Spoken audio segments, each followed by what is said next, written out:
Hello and welcome to Successful Interior Design. You're about to embark upon probably the most worthwhile, satisfying and thoroughly enjoyable of all home study courses.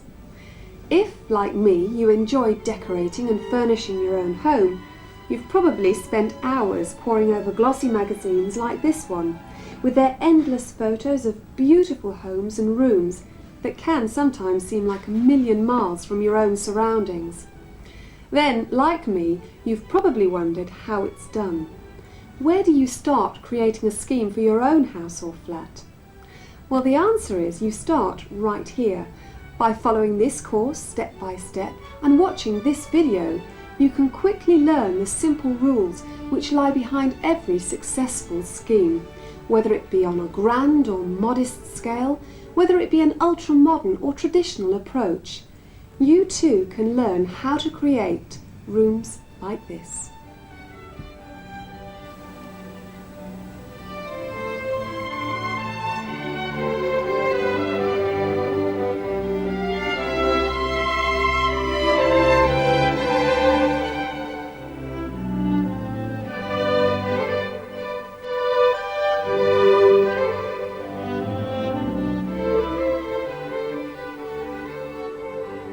In this video, we'll be showing you how a professional interior designer goes about designing a bedroom and bathroom scheme.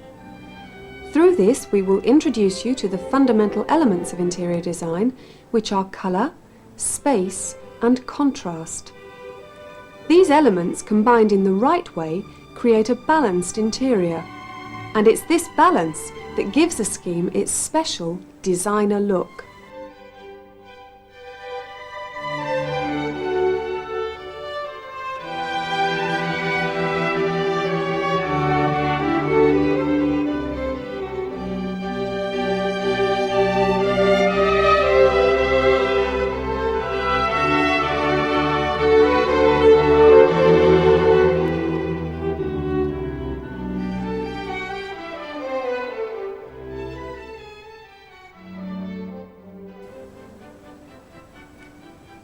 But now let's look at that bedroom and bathroom and see how the designer has decorated it and decide what it is that makes the overall scheme so attractive.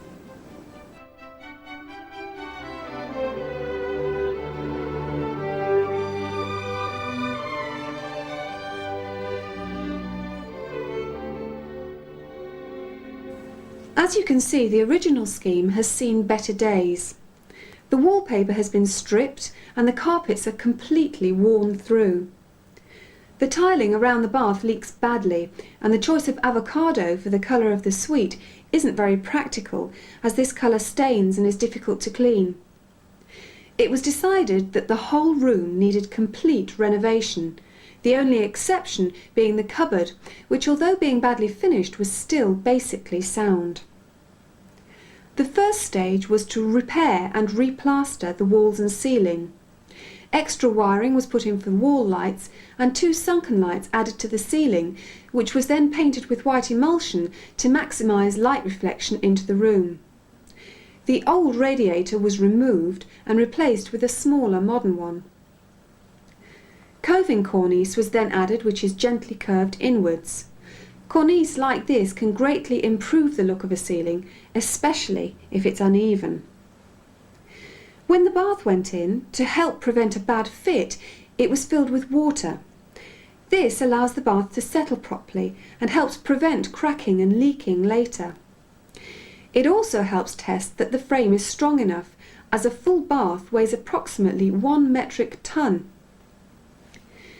To make the most of the room's size and available light, the designer chose to stick to a monochromatic scheme of white as the base colour for the entire room, with a pink tint in the wallpaper and all metal fittings in gold.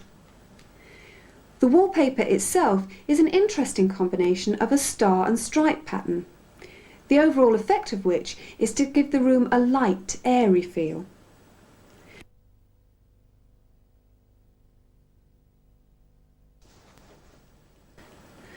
As there was already a loo next door to the bathroom, there was no need to put one in. Neither did the owner want to replace the bidet, and so this left enough space for a double basin and vanity unit with storage space underneath and 2 rows of theatrical lights to go either side of the large mirror.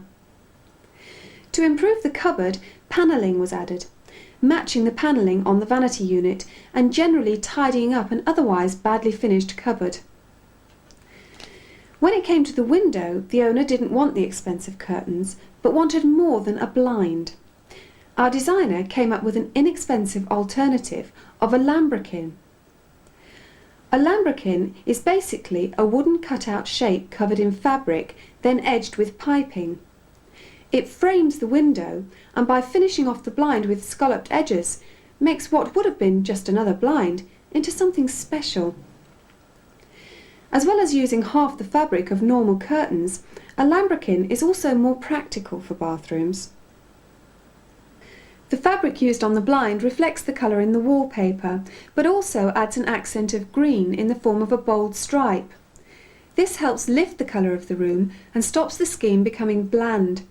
It also contrasts well with the pink, and some of the room's extras are in green too, continuing the look throughout the room. To finish the room, an inexpensive neutral beige carpet was fitted, along with an electric towel rail for all year round drying.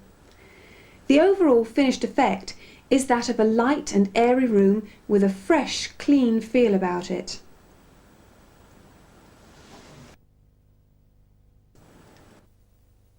The bedroom also proved quite a challenge.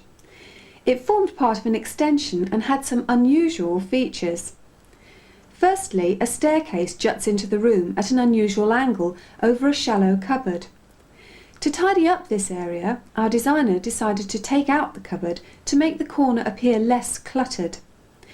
A fitted cupboard was then added with enough hanging and shelving space for 2 people, with a large open area at the top to store suitcases and other large items. As with the bathroom, the room needed rewiring, and the opportunity was taken to remove the central light fitting and rewire so that the wall switch now turned on 2 sockets to go either side of the bed. This would then give the scheme the low lighting better suited to a bedroom. Again, the radiator had gone past its prime and a new one was fitted.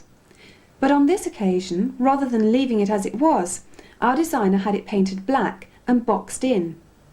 Now, rather than having a necessary but untidy lump taking up the wall, it actually makes an interesting and attractive feature of the room. On the other side of the room, a door led out onto a balcony with a window next to it. Unfortunately, they were modern and not in keeping with the rest of the room and house. The owner wanted something done about them, but didn't want the expense of having to replace them.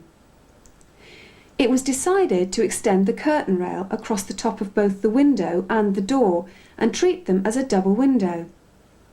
The only problem with this, however, was that there was a deadline above the door. The deadline being the difference between the height of the door and the height of the window. To overcome this problem, our designer decided to put a fake Roman blind over the deadline to hide the difference. The fabric chosen for the curtains is heavy chintz with black outlining, as the bedroom is east-facing and catches the early morning sun. A thin vertical striped wallpaper was added to match the original bed, and as with the bathroom, the ceiling was painted in white emulsion with all woodwork in white eggshell. The same carpet as the bathroom was used, which again helped to reduce the overall price. The change from what were cluttered and shabby rooms into smart and inviting rooms to be proud of is obvious, and just shows how a little bit of applied skill and knowledge when decorating can make all the difference.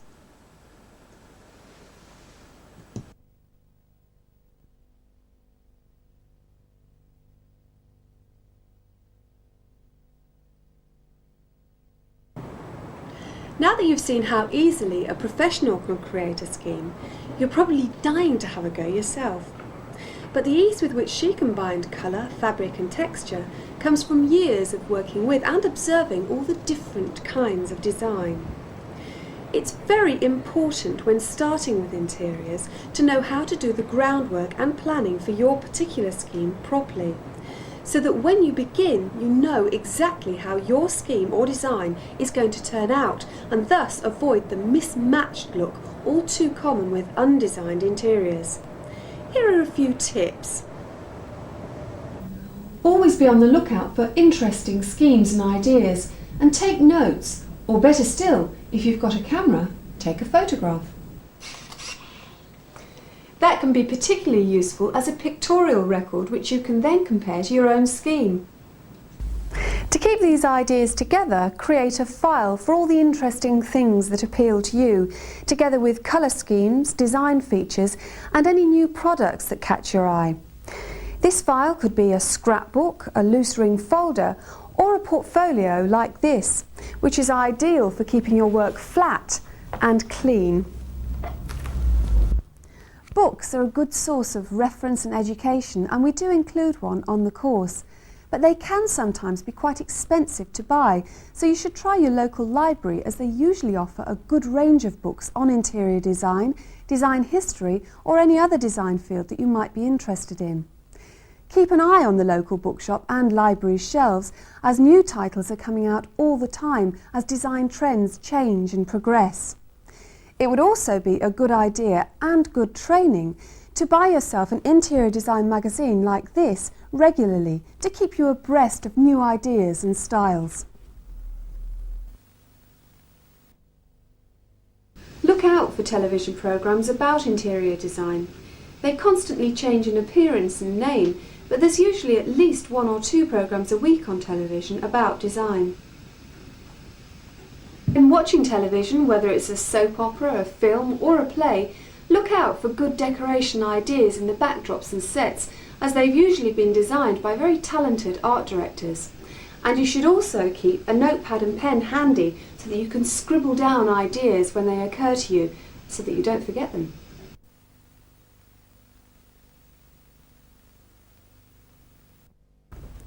Once you've found yourself a suitable area to work in that's quiet and well lit, either with artificial or natural light, the next thing you need is a drawing board. You could buy one, but professional drawing boards are large and cumbersome, and they can be quite expensive. So when you're first starting out in interior design, all you need to do is find yourself a piece of board approximately 600mm by 450mm to do your drawings on. A block of white-faced melamine chipboard, such as Conti board or something similar, would be ideal. To set the board at an angle, all you need to do is apply a simple hinged flap. But don't worry about the details, as they're all in your course manual. A simple homemade board like this is effective, cheap, is easily transported and storable, and the melamine facing makes it easy to clean. One vital thing though is to make sure that the left-hand edge as you face the board is completely straight and at right angles to the bottom edge, which enables you to draw parallel lines with a T-square. To fix your paper to the board, use draftsman's tape on all 4 corners, like this, and you'll also need some tracing paper, which can be bought at all good art shops. Next, you'll need a selection of pencils, which should include a 4H, 2H, H and HB. The 4H pencil has the hardest lead, so it's ideal when you first start drawing, as it can be easily rubbed out. The softer lead pencils leave a darker line, and they're used to overdraw once the preliminary sketches have been done. You'll also need a scale ruler. This must have a 1:20 scale on it. This is a very important piece of your equipment, and we'll be coming back to it later on. You should also have an ordinary ruler with millimetres on it. It's very useful for drawing straight lines and also for measuring small objects. I also have a set square, a pair of compasses, an eraser, and a pair of scissors, which can be very useful for cutting out pictures to stick in your file.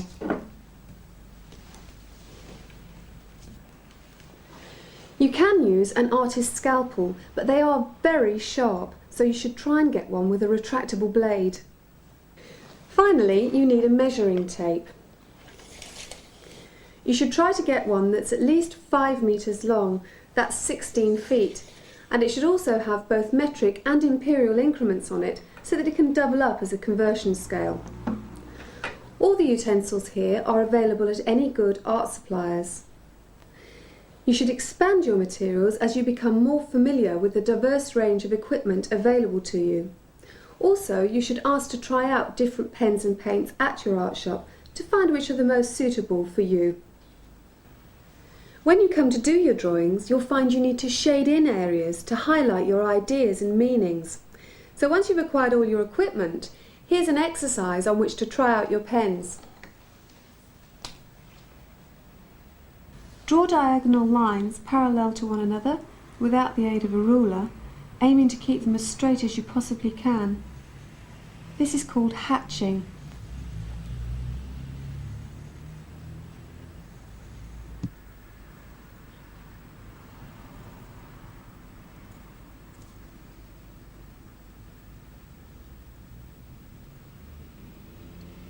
Repeat this by drawing another set of lines at right angles to the first set.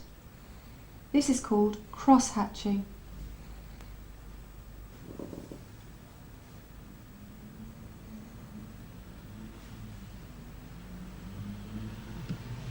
Finally, fill another space with random scribbles.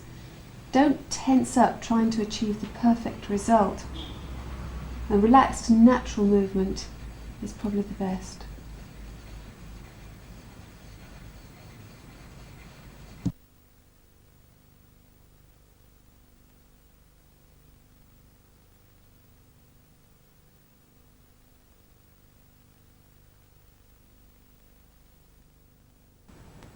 Repeat all the exercises using different pens.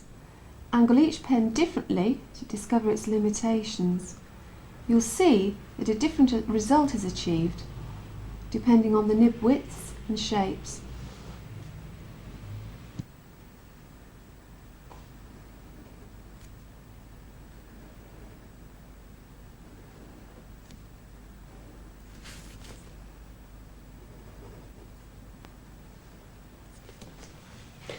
Also, remember to constantly check your pens, pencils and other materials to make sure that they're in good working order. Nothing is more frustrating than dreaming up a masterpiece of an idea only to sit down to draw it and find that your pens aren't working or that your pencils are blunt.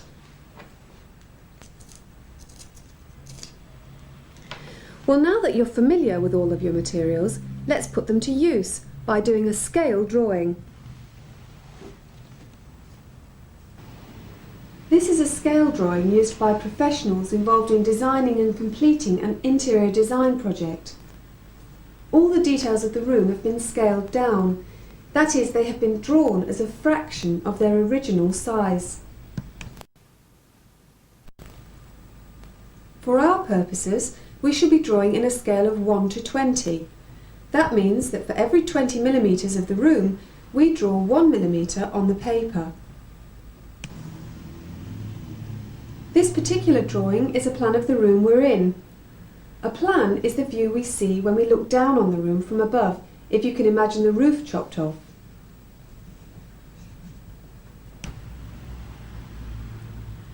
This next drawing is the elevation. An elevation is the view we see when looking at the room from one side. As this room has 4 walls, it therefore has 4 elevations.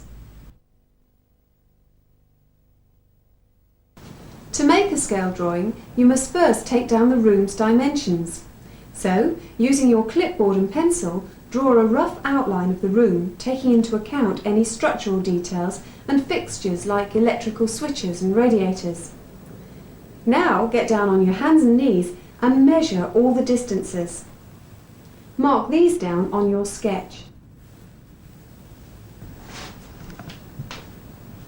Armed with this information, you're now ready to attempt your first scale drawing. Fix your paper to the centre of your drawing board in a position that's comfortable to you.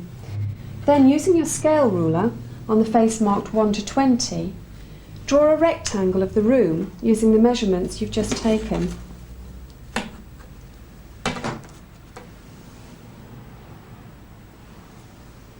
Then proceed to add the features that you've just measured, making sure that in these first stages you only use very fine lines. Once you've decided that they are in the right position, you can darken over them, consequently losing the lines that you don't need.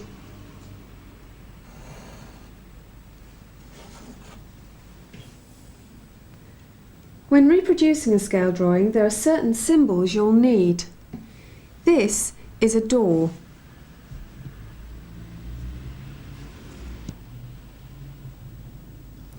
A window,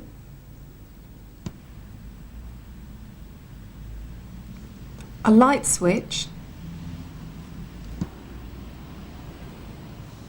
radiator,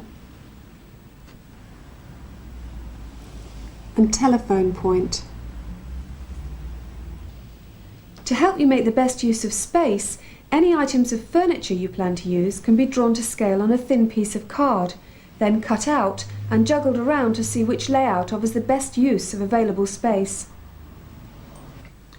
When professional interior designers have their basic plan ready, they usually transfer it onto tracing paper, like this, to enable copies to be made. They're known as die-line prints. These copies can be useful when it comes to working out structural alterations, which can be advantageous to the overall effect. Things like building a conservatory or knocking down a wall, bricking up a doorway or converting a doorway into a window, or vice versa. Any one of these alterations can benefit the overall effect by quite dramatically changing the size, space and light aspect of any room. The obvious benefits of these dramatic changes can quite often justify the extra cost incurred.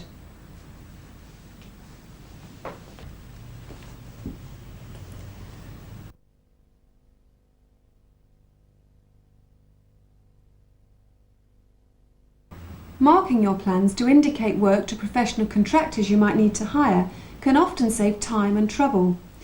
They can be used to show which work needs to be carried out and where. For instance, one set of plans might be marked out in, say, yellow, highlighting structural changes,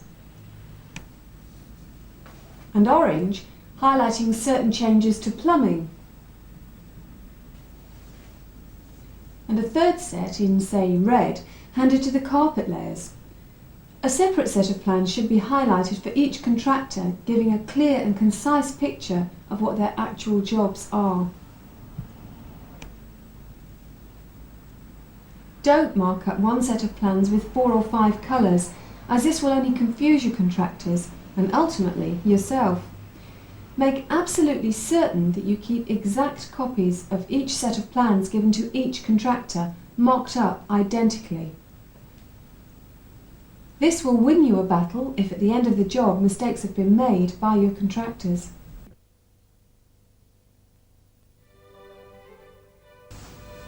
Now that you've seen how to make a scale drawing and you've seen how a professional designer creates a successful scheme, you should feel ready to begin the course. But if you don't feel confident about anything in the video, remember you can always rewind the tape and watch it again until you do. Well, I hope you've enjoyed watching the video and that it's been helpful to you on your course. But if you do have any questions about anything either in the video or in your manual, you can call us on 071 287 8707 anytime during office hours, Monday to Friday. Well, that's all until next time, and remember, be methodical about your work, but more important than that, enjoy yourself. Goodbye.